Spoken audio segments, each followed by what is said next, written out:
पवित्र आत्मा इस दुनिया में जिस आदमी ने भगवान के दर्शन तो आज तक किसी ने हुए नहीं।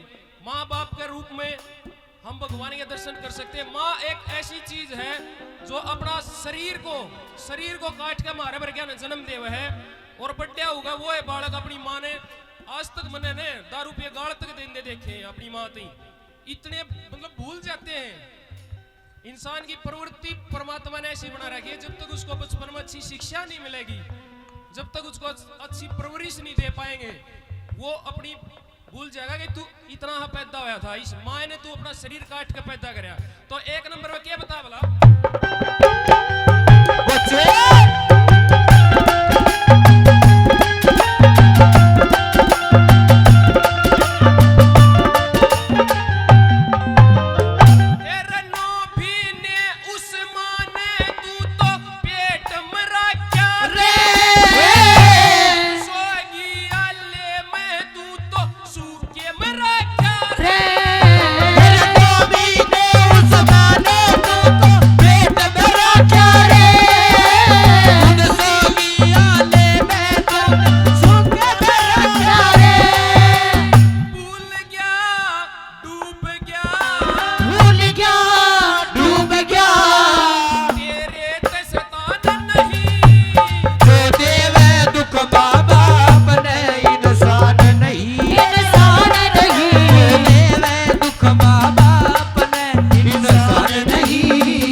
कम समझ में आवे, फिर भी कोशिश करूंगा थोड़ा बहुत आपको समझाने की।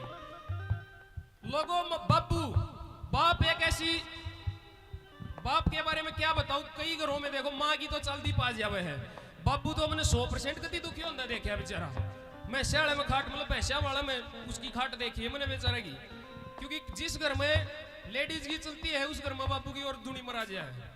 बाप के बारे में बाप एक ऐसी चीज होती है, चाहे वो बेचारा मजदूरी करता हो, चाहे 300 रुपए 400 रुपए दिहाड़ी करता हो सुबह से लेके शाम तक, बाप जब शाम को आ रहा थका अपने घर पे आता है, वो आंगन में से जब जो छोटे छोटे उसके बच्चे भाग गए, एक बार उसकी छाती गला करने को देंगे ना पापा, उसकी पूरे दिन की हार उतर जाएगी, वो इतना खुश हो जाएगा। तब रोन लगा, ये भजन बहुत लंबा था वो तो उसके बेचारे की ना पूरे दिन की थकान उतर जाएगी, वो भूल जाएगा कि तू दुखी हो है। वो 400 रुपये उसने ना 4 लाख बराबर लगेंगे। और वो कई बार देखोगे बारात में पड़ोस में रिश्तेदारी में कभी ब्याह शादी होगी ना, अपने बेटे के नए लत्ते से मुआ होगा, बापू हमने पुरानी धोती कुर्ते में जने बारात में जाता देखा है। वो ये सोचा मैं अपनी औलाद के लिए ये भी कर दूं वो भी कर दूं, पर बड्डा होगा वो है वह औलाद ने होगा तुमने हमारे खातिर कर के कर दिया हमारा, तुमने तो हमारा नाश कर दिया, न्यू भी सुना कंधे के बता भला 2 नंबर पे पैर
साथी हाथ बढ़ाना, साथी हाथ बढ़ाना।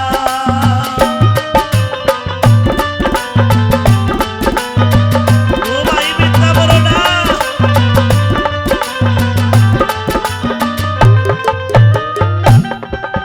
बेटे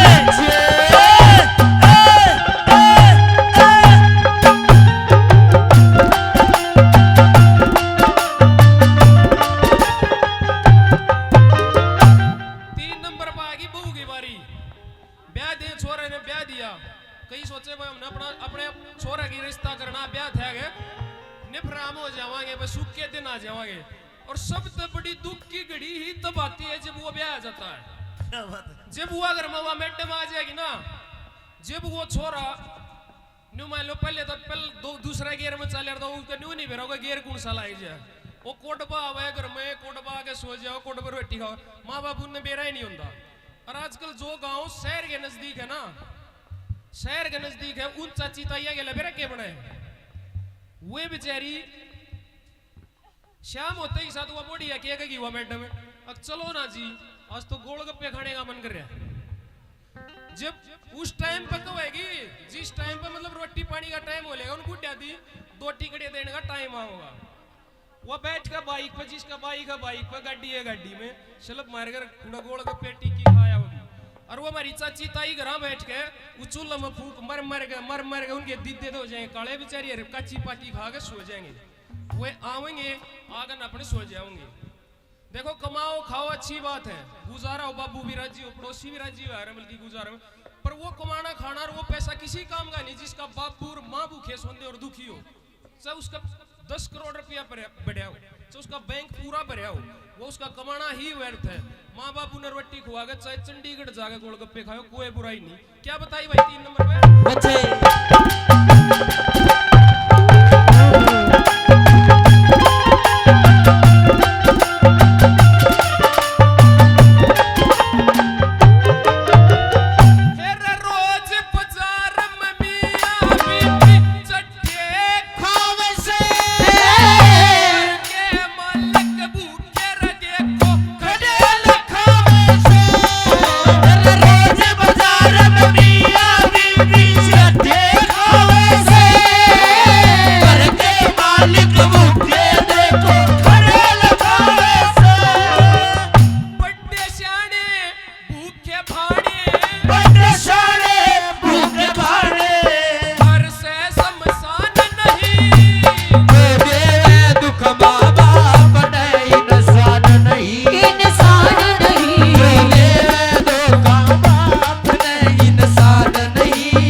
टाइम थोड़ा ज्यादा लगेगा।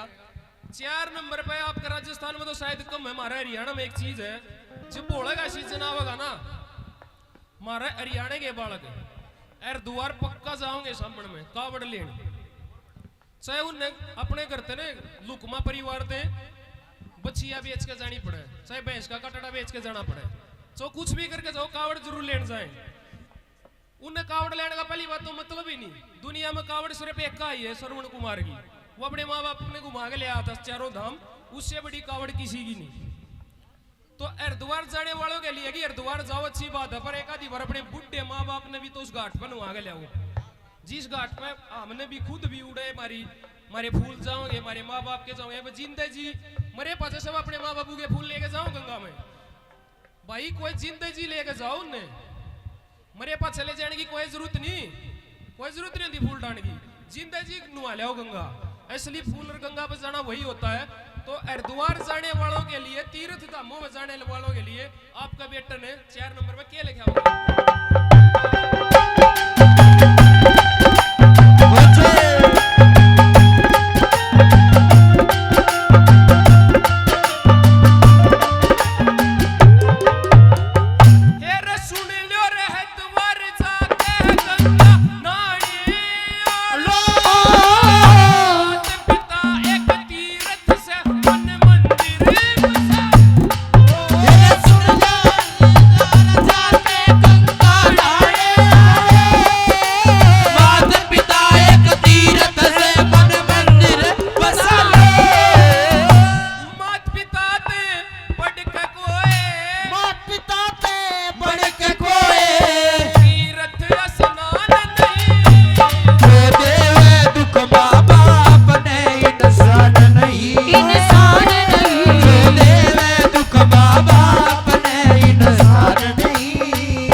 इसमें अपना तो लालिंदा जगह थी, पर गुरु के ऊपर भी कोई बात है। हर जगह पे किसी न किसी का हर चीज में गुरु होता, हमारा भी गुरु है, गान बजान में भी गुरु होता है। सबसे पहले चेला गुरु के पास आता है, वो एक कच्ची वो मिट्टी होता है, फिर गुरु उसको कच्ची मिट्टी का घड़ा बनाता है। एक दिन उस पर मेहनत कर दे उसको ऐसा बना देता, उसको एक सोने की मूर्ति बना देता जिसके मोल लगने लग जाते हैं। वो चाहे कलाकार हो, कोई मिस्त्री हो, कोई डॉक्टर हो, कुछ भी आ गया, सब आ गया उसमें, कोई पहलवान हो, खिलाड़ी हो। जब वो कामयाब हो जाता उसके मोल लगने शुरू हो जाते लोगों मार्केट में। जिस टाइम पे गुरु ने उसकी असली जरूरत होती है, उस टाइम पे वो चेला उस गुरु ने सबसे पहले छोड़ेगा, उससे बराबर में दूसरी दुकान करेगा और उससे चीज की करेगा। यह खासियत कितने भी देख लियो, पर लोगों वो कदे कामयाब नहीं होगा, ना उसका दुनिया में नाम होगा। क्या बात है? नाम उस चेले का होगा जो मांगे राम की डल मरे पाछा भी अपने गुरु की छाप लाला गाए गया। नाम उस चेले का होगा जो अपना नाम मारेगा, अपने गुरु का ला देगा, उसने कहीं ना कहीं आशीर्वाद मिलेगा लोगों। तो गुरु के बारे में 2-4 छोटी मोटी लाइन क्या लिखी भाई? अच्छे